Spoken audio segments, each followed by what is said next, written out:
Good morning, কেমন আছো সবাই? আশা করি তোমরা সবাই খুব ভালো আছো, সুস্থ আছো। আমরাও ভালো আছি, সুস্থ আছি। সোমবারের সকাল, সিনটিসকে স্কুল যেতে পারেনি, অনেকটা লেটে আমরা শুয়েছিলাম আগের দিন, তাই ঘুম থেকে উঠতে পারিনি। এখন দেখো সবাই ফ্রেশ হয়ে বসে আছে, আর সিনটি বলছে ওকে দেখাতে না, কারণ ও প্রপার ড্রেসে নেই, তাই জন্য ওকে বলছে বারবার করে যে মাম্মা আমাকে দেখাবে না। মাকে একটু চা করে দিলাম, মার তো চা না হলে চলেই না, তো টি ব্যাগগুলো আমার ঘরে থাকে, তো সেটা দিয়ে মাকে একটু চা করে দিলাম। মা এদিকে মশলার কৌটোটা আমাকে ধুয়ে দিচ্ছে, যদিও আজকে কোনো রান্নাবান্না ঘরে হয়নি। তারপরও গ্যাস ওভেনটা আমার ধুলো পড়ে যায়, কারণ বুবুর পশমগুলো উড়ে উড়ে সব গ্যাস ওভেনে, যেহেতু কালো তো ভালো স্পষ্ট বোঝা যায়, তাই গ্যাস ওভেনটা একটু পরিষ্কার করে নিলাম। মাও আমাকে হাতে হাতে কাজ করে দিল, ঠাকুরের শুকনো ফুলগুলো সব মা পরিষ্কার করে দিচ্ছে।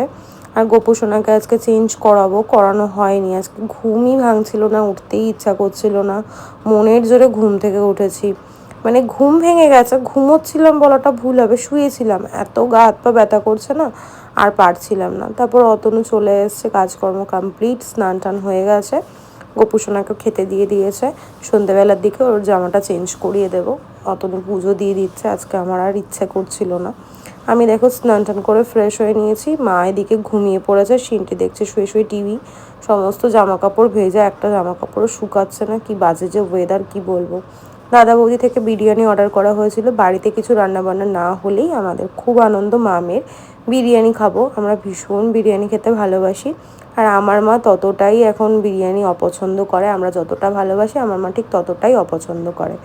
কি আর করা যাবে, মাকে বিরিয়ানি খেতে হয়েছে। তারপর খাওয়া দাওয়া করে একটু লম্বা ঘুম দিলাম, ঘুম থেকে উঠে মা দেখো রেডি হয়ে গেছে, আর যত ফল ছিল সব মাকে দিয়ে দিয়েছি, যেহেতু আমরা থাকবো না, শুধু শুধু ফলগুলো থাকলে পরে নষ্ট হবে, তাই মাকে ব্যাগ ভরে সব দিয়ে দিয়েছি।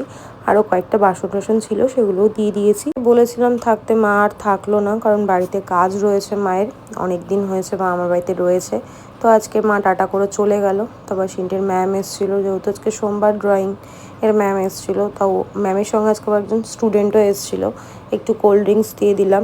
আমার ঘরে সেরকম কিছুই নেই, যেহেতু পুজো হয়েছে, পুজোর প্রসাদ যা ছিল মাকে সব দিয়ে দিয়েছি, থাকবো না বলেই সব কিছু পরিষ্কার করে রেখেছি।